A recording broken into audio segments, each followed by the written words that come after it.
The champagne glass felt cold in my hand, colder than the false smiles in the ballroom.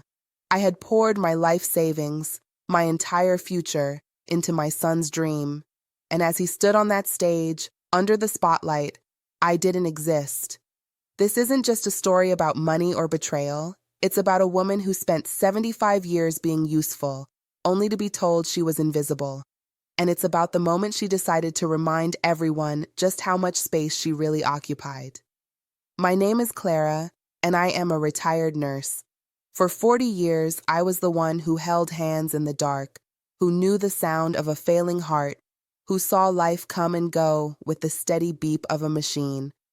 When I retired, the silence was deafening, but I had my savings, a modest nest egg I'd built from double shifts and frugal living. And I had my son, Julian. Julian was my world. His father left when Julian was just a boy, and I poured everything I had into him. When he met Serafina, I was happy for him. She was polished, ambitious. She had a way of making Julian stand taller, though he always seemed to be standing just behind her. A year ago, they came to me with a proposition. "Mom," Julian said, his eyes alight with a passion I hadn't seen in years. "We want to build something that matters." He spread blueprints across my small kitchen table. "The old city library. We can buy it for a steal, turn it into the Donovan Youth Center, a place for at-risk kids, art programs, tutoring." It was a beautiful idea. It was my idea, really. I talked about it for years, a place to give back. Serafina smiled, her bright red nails tapping the blueprint. "We just need the capital, Clara. The banks are slow, but with your retirement fund, you'd be the foundational donor. We'd name the library wing after you." I looked at their hopeful faces. My savings were for my old age, for the nursing home I knew I might one day need. But this was a legacy. This was for Julian. I liquidated everything, every stock, every bond. I handed them a check that represented my entire life. If you've ever given more than you had, if you've ever felt that pit in your stomach wondering if you did the right thing, this story is for you. And if you enjoy tales of life, loss, and the lessons we learn, please consider subscribing to the channel. It means the world to know you're listening. For 12 months, I was part of the team. That's what they called it. Part of the team meant I watched them have lunches with designers I paid for. Part of the team meant I'd swing by the construction site with coffee, only to find they were too busy in a meeting to see me. I was the silent, invisible engine, and they were the shiny new car. Tonight was the grand opening, the gala. I'd used the last of my personal allowance to buy a simple navy blue dress. When I arrived, Serafina, dripping in sequins, kissed the air near my cheek. "Clara!" "You made it. There's a seat for you somewhere in the back. Mingle, you know." Julian's sweet old shadow. She laughed, a light, airy sound, and glided away. Julian's sweet old shadow. The words echoed in my ears. I found my seat at a table near the kitchen doors, next to a potted plant. Then the speeches began. Julian took the stage. He looked so handsome in his tuxedo. My heart swelled. He thanked the city council. He thanked the architect. He thanked the donors, the ones who gave $1,000 after I had given $500,000. He thanked Serafina, calling her his rock, his inspiration, the creative genius behind it all. He paused, scanning the crowd. I felt my breath catch. Now he'll mention me. And to everyone who believed in us, he finished. Thank you. Welcome to the Donovan Youth Center. The room exploded in applause. People stood, raising their glasses. I just sat there. The potted plant next to me suddenly felt like better company. I didn't exist. My contribution, my sacrifice, my entire future. Erased. A reporter, a young woman with a notepad, leaned over. "Excuse me, ma'am? You look like you have a story. Are you a relative?" Before I could answer, Serafina was there, her hand on the reporter's arm. "Oh, this is just Clara. she said, that same airy laugh. She's Julian's mother. She, helps us with the books sometimes. You know how retirees are. They need a hobby. She steered the reporter away toward the open bar. Helps with the books. A hobby. I stood up. My knees felt weak. I didn't make a scene. I didn't cry. I was a nurse, trained in emergencies. You don't panic, you assess. And I was assessing the situation. I walked out of the ballroom, past the marble plaque that read, "Funded by the Donovan Foundation," and into the cold night air. I didn't go home. I took a taxi to the one place I still owned, a 10 by 10 storage unit on the edge of town. I paid the bill yearly. It held my nursing uniforms, my late husband's few possessions, and my old file cabinets. For an hour, I sat on a cold metal stool under a single bare bulb, surrounded by the ghosts of my life. I wasn't looking for anything in particular. I was just remembering the day I signed the papers. Julian and Serafina had been so excited. "It's just a formality, Mom," Julian had said. "The lawyer wants to structure your contribution as an investment for tax purposes.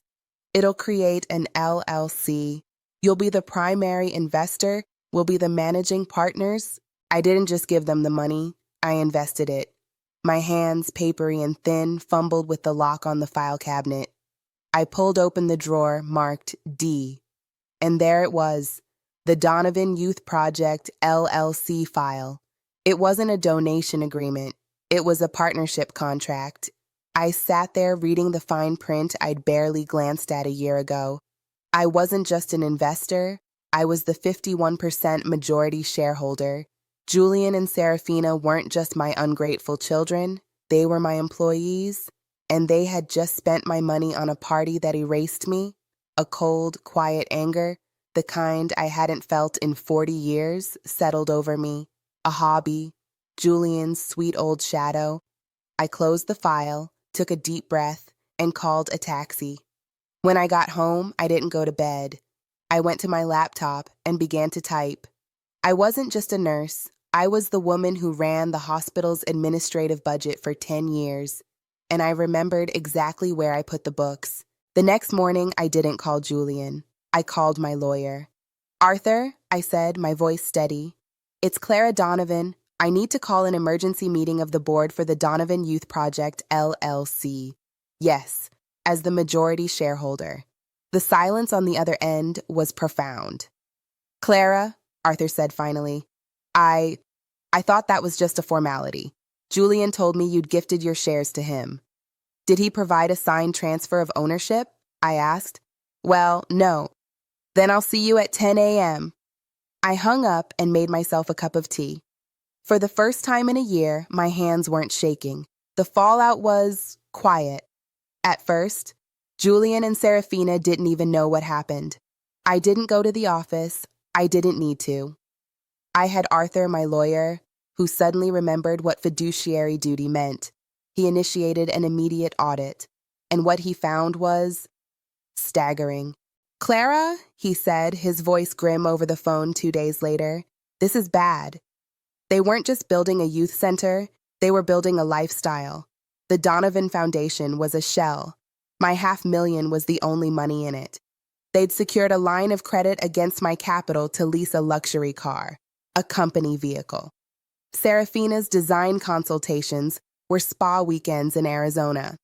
The catering for the gala cost more than the new computer lab. They had allocated nearly $100,000 in executive salaries to themselves before a single child had walked through the door.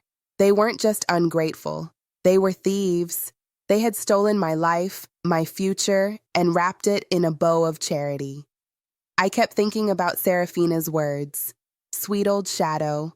A shadow doesn't have a voice. A shadow doesn't have rights. They were counting on me to be a shadow. But a shadow is just a sign that there is a powerful light source nearby. And I was about to turn the lights on. I waited. I let them have their week. I saw Serafina's posts on social media, photos from the gala. "So blessed to be changing our community," she wrote, tagging the mayor. Then the first call came. It was Julian. His voice was tight, anxious. Mom? What is this? Arthur just called. He's freezing the accounts. He's demanding receipts. What did you do? I let the silence sit. I'm just helping with the books, Julian, I said, my voice as calm as a flat line. Like you said. This isn't funny, Mom. Serafina is trying to order furniture for phase 2. The card was declined. You're ruining everything. No, Julian, I said. You're confusing everything with my everything. The funds are frozen pending a full audit, as is my right as the 51% stakeholder. Stakeholder? Mom, that was paperwork. You gave us that money. No, I said. I invested it, and it seems I made a very, very poor investment. Goodbye, Julian. I hung up. He called back 37 times. I didn't answer. The next day, Serafina came to my apartment. Not in the least luxury car. I'd had Arthur repossess it that morning. She came in a taxi, and she was furious. She pounded on my door. Clara, you open this door. You are trying to destroy us, after all we've done. I opened the door. I was in my bathrobe holding a cup of tea. She looked smaller, without the sequins. Her face was red, her perfect makeup streaked with angry tears. What you've done, I said, is commit wire fraud. You used my investment capital for personal gain. That's a crime, Serafina. Her face went pale. You wouldn't. I was a nurse for 40 years. I know the difference between saving a life and watching one flatline. Your little project, it's flatlining. It was Julian's dream, she shrieked. It was my dream, I countered, my voice rising for the first time. It was my dream of a place to help children, not a slush fund for your spa days. You took my retirement, Serafina. You took my future, the money I saved for my own care, and you spent it on champagne and a new car. You're just a bitter old woman, she spat. You were happy to be a part of it when it made you feel important. I am important, I said. I said it so quietly, I wasn't sure I'd even spoken aloud, but she heard me. I am the 51% owner, and as of this morning, you and Julian are no longer managing partners. You're fired. Both of you. I closed the door. I didn't slam it, I just closed it. I leaned against the wood, and for the first time, I let myself cry. Not for them, for me. For the years I spent making myself small so they could feel big. The aftermath was messy but swift. Julian and Serafina tried to fight it. They hired a lawyer, but the contract was ironclad. They were removed. The Donovan Youth Center name was scrubbed from the building. The audit revealed the depth of their deception, and the remaining funds, what was left of them, were returned to the LLC, which I now controlled completely. They lost the house they were leasing. They lost the car. They lost their reputation. The newspaper that had celebrated their opening now ran a quiet story on the mismanagement of youth center funds. Serafina's social media went dark. I didn't see Julian for 6 months. In that time, I went back to work. Not as a nurse, but as an administrator. I took the shell of their vanity project, the beautiful building I had paid for, and I started over. I brought in real partners, the city hospital, the community college. We redrew the plans. The phase 2 Serafina wanted was a yoga studio and a juice bar. My phase 2 was a free clinic for the uninsured elderly and a pediatric care wing. It was hard. It was the hardest work I'd ever done. I sold my apartment and moved into the small caretaker's flat above the center. I poured not just my money, but my time, my life into it. And slowly, it became what I had always dreamed it would be. One afternoon, a year after the gala, I was in the lobby. The clinic was open. The sound of children reading in the library wing drifted down the hall. It was loud, chaotic, and beautiful. The front door opened. It was Julian. He looked thin. He was wearing an ill-fitting suit. He stood by the door, just watching. He wasn't the confident man from the stage. He was the little boy I'd raised, lost and afraid. He saw me and flinched. "Mom," he said. He walked toward me, his hands deep in his pockets.